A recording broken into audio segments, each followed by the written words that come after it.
Okay, the next thing we're going to do is we're going to take our flour and our salt and we're going to mix them together in a bowl. One thing I neglected to mention, you're going to need a couple of really good clean hands.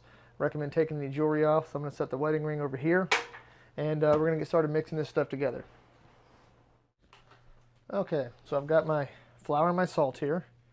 So I'm going to dump that right in.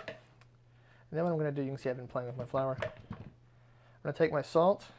I'm going to dump that in there as well. Just kind of sprinkling all around.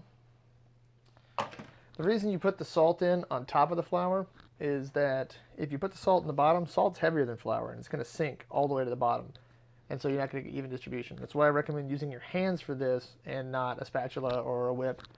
And also I like getting my hands dirty with flour. So we're just going to go through here and we're going to do like kind of a twisting motion where we grab a hold of it and sift it out like this as we turn the bowl.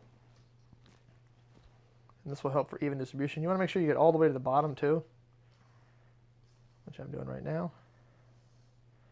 And you'll notice when you come across some salt, you'll feel it. You know, it's especially if you're using sea salt like I am.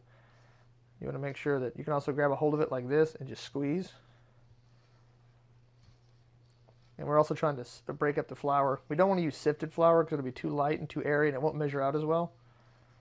But we want to make sure that we do go through the flour and make sure there's no lumps. And that's pretty well mixed up, I think. Feels like it. And you can see that it's all nice and even in texture. And that's kind of that fluffy texture now, not so packed in like it was in the cup. All right, so our flour and our salt have been mixed. Let's move on to the next step.